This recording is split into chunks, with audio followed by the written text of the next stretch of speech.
So, Adam, this is very much a before and after for Syracuse. It can be divided right there when Steve Angell popped his Achilles against Clemson, including that win at Clemson, because when Angell was hurt, Syracuse already had a multiple score lead and did go on to win that game. The Orange 3-1, only loss was to Tennessee in a game where Tennessee jumped out early, and then Syracuse came back and made it like a 10-ish point game. So competitive, but Tennessee controlled the game, but competitive. But 3-1 with just that loss, and they were averaging 38 points a game. Since his injury, 0-4, averaging 12.5 points per game, and they've been beaten by a margin of defeat on average of 22.5 points per contest. Now, they have played good teams. They've played some of the better teams, or teams that are in the upper half of the ACC. Duke, SMU, Virginia, and Georgia Tech. Virginia may not be right, but Georgia Tech, SMU, and Duke certainly are. I don't think Virginia's right. Who's the other one, Adam? Do you have it in front of you? Pittsburgh, excuse me. So Pitt's playing much better since they made a quarterback change, was the point of that. So they have played teams that are in the upper portion of the ACC for sure. But, I mean, obviously, in particular, the points per game, a dramatic difference from 38 to 12.5. Now, I do think their quarterback, Ricky Collins, an LSU transfer, Melkart will tell us in a little bit about kind of his running ability, and he is good in the run game. He's good in that RPO game. But he has not had the level of success in the pass game. You know, he has more interceptions than touchdowns. And I think Syracuse is still in the process, although I do think they're getting closer because he's gotten better, as you would expect. He's gotten better as time has gone on and the more reps he's received. I think they're still in the process of kind of adjusting how they play because it's a different type of quarterback. And Jelly he could run a little, but he was in the pocket, distributing the ball, throwing it all over the place. And that's who Syracuse was last year, too. Remember, they led the nation in passing last year with Kyle McCord, the Ohio State transfer, as their QB. So they've had to change who they are a little bit, and there have been growing pains with that, which is not unusual. They've struggled with turnovers. They've had 16 of them on the season. They throw it more than any team in the ACC, so they're still, I think they're still adjusting, but they're still throwing it a ton. They have 315 pass attempts, which is the most in the conference. But it is a team that very clearly took a major hit when its starting quarterback went out, as a lot of teams would. Their defense statistically has not been very good. They're giving up the most yards in the league.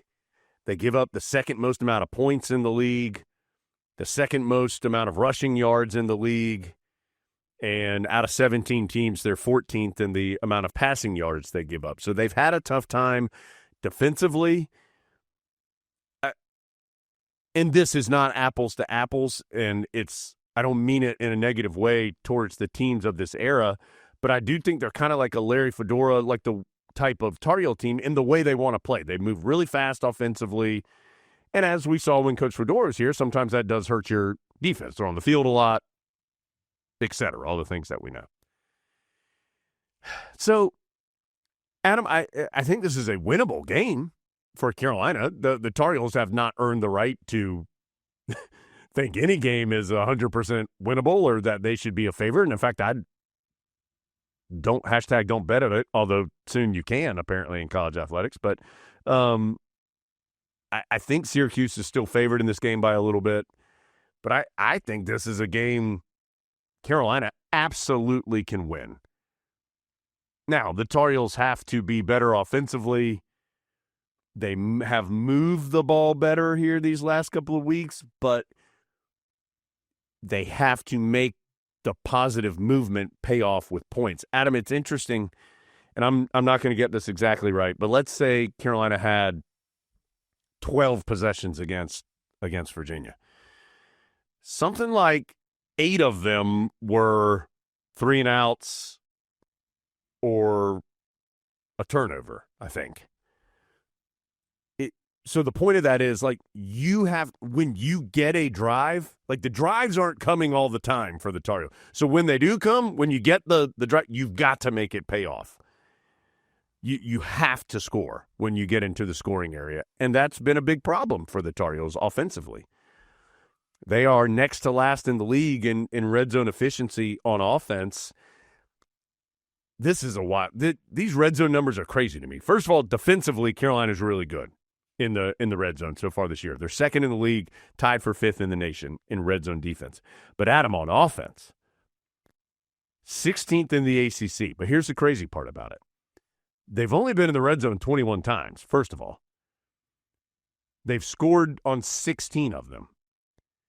The 5 times they haven't, every one of them's been a turnover. There hadn't been a missed field goal. There hasn't been you got stopped on 4th down going for it. There hadn't been into the game and you're kneeing it out to take the win, whatever. Every time they've been in the red zone and not scored, it's been a turnover. 3 interceptions and 2 fumbles. You can't, this team in particular, most teams can't handle that, but this team in particular, if they get in the red zone, they need to score. And just to put that in some context, the 3 other lowest teams in the ACC in red zone offense have 6 turnovers combined in the red zone. So it's not a real mystery as to why those numbers are low. That is the answer. Yeah. The turnovers are much too high. This seems like it should be a classic low-scoring game, so it'll probably be 41-38. Right. But on paper, it looks like a 13-10. Someone blocks a punt or something, and that is the difference. I don't. Carolina's offense hasn't earned the right to think that they're going to go out there and put up a lot of points, right? No. But Syracuse has given up 31 points per game and 436 yards per game on average. Like, this defense statistically has not been very good. So it feels like a time Carolina could move the ball on offense. Well, and Syracuse has been very bad against the run. So you might not even have to put the ball in the air. You might be able to just control the game. The best case scenario for the Tar Heels is they throw about 3 passes. Yeah. Because Ben Hall and Davion Goss and Juju and Jalen McGill, you're rotating those guys in, and all of them are having success. They carry it 40 times for 260 yards. Yeah. And Syracuse never gets the ball because the Tar Heels just grind it out. I mean, the numbers suggest that is a way Carolina could have success offensively in this game. Tar Heels kind of sneakily, last 2 games are getting better in some things offensively. They're controlling the ball more. They're running better than they were early in the year against power conference competition. And again, I understand how it's looked. I've seen it too. But I do think there are some signs there that this offense is not going to be 2023 Tar Heels ever. But I do think there's some signs there that it's figuring things out a little bit on how this group can be most successful. And if you hadn't fumbled on the goal line twice, and you hadn't had a poor decision on a throw into a tight window that got tipped and intercepted, and you make a field goal, and I know these are all ifs, but I do feel the numbers I think you'd feel a little bit better had those turnovers not occurred. So that to me, and I know it's football 101, but that's it. You can't turn it over there. If you get a field goal attempt, you need to make it. And Reese Verhoff's been good. I mean, his 2 misses this year have been 50 plus. But this team can't do all the work and not get paid off with points because they've shown that they can't consistently get down there they're not getting to the red zone 3 out of every 4 possessions. So when they get down there, it has to happen. You know the only team that's been in the red zone less than Carolina? I know you do know, probably. I'm trying to think if I do know. Is it Stanford? Clemson. It's been a struggle. Carolina saw the absolute best version of Clemson in that first half. And Carolina played very poorly. They aided to that. But I rewatched a fair amount of that Clemson-Syracuse game just in getting ready for Syracuse. I mean, it is surprising how inefficient Clemson has been, yes. Well, and in the same way that I think people kind of have a picture in their minds of a Clemson that maybe is not actually this real Clemson, I think we've reached the point in the season where people formed an opinion about the Tar Heels right around that Clemson game and have not really paid attention. And you could tell by how surprised people were. Like, several people were like, Carolina played Virginia really close. Yeah, well, nobody saw the Cal game. It's part of the problem. Right. I mean, but it's part of this discussion. That game was at 10:30 Eastern time. But that's when you started to see the Tar Heels being a more competent football team. Which we fully understand has coincided with some teams that possibly are not as competent, which is part of it. UCF is the same as Cal is, and Virginia's number 15 in the country. Although I don't think they're like elite. But I understand your point. Carolina's not playing the highest level talent and is not going to this year. We knew the schedule wasn't very good. But there are things this team is doing better. There is no doubt. They just got to win some games. It's just you got to finish the race at this point. You have a chance to make a little push here with Syracuse and Stanford, to put yourself in position to then show how much better you either are or aren't there at the end of the year. So 7:30, we'll be on the air at 6:30. Adam, can I just tell you really quickly what happened the last time these two teams played? And then I'm going to tell you, if I can find it fast enough, what happened the last time these two teams played in Syracuse. Sure.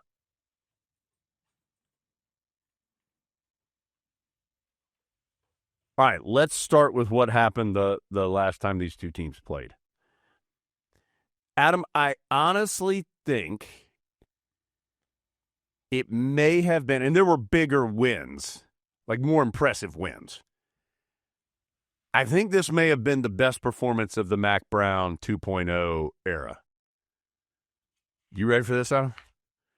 Carolina won 40-7 on October 7th, 2023.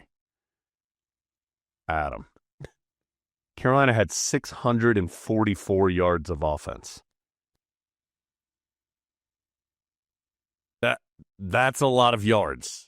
And especially in the prism of the struggles that Carolina's had this year. Syracuse had 221. So it wasn't just the offense.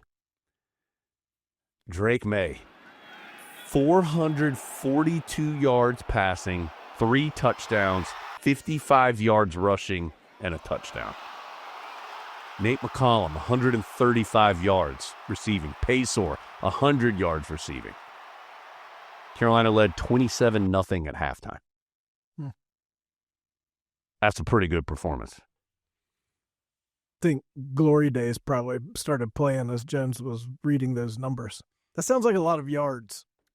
Well, that was in that first half of 2023 when Carolina was really, really good. Tez Walker, that's the first game Tez Walker played. He didn't really do anything in that game because, remember, he didn't know he was going to be eligible until, like, Wednesday or something. But then the next week was the Miami game where Tez Walker went crazy. And, I mean, that season, Tar Heels had some very frustrating defeats down the stretch, for sure. Now, I'm going to try and find this really quickly, Adam, because the last time the Tar Heels were in the Dome was 2018. It was Larry Fedora's final year as the head coach of the Tar Heels, and it was one of the more disappointing losses I can ever remember. Syracuse, Carolina was up multiple scores in the fourth quarter.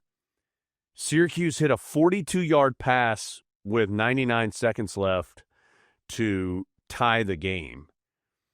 Carolina lost in double overtime, 40-37. This was also the game where the Tar Heels went for it on a fourth down. If they had gotten it, they would have won.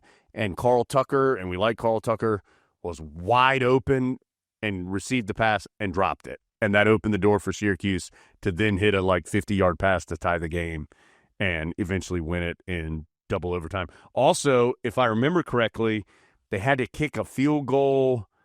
There was maybe a field goal near the end of the game that was important for somebody. Can't remember. But it was one of the more – that game summed up that season for Coach Fedora, where it was just nothing – no matter what the Tar Heels did, it just couldn't go right in the end. Nathan Elliott, 34 for 52 for 321 yards. 52 passes. And 2 touchdowns. Daz Newsome, 75-yard punt return touchdown. Remember those guys, Adam? Yeah. Remember those guys? There were 180 plays run in the game. 106 of them were passes. How long did that game take? 5 hours?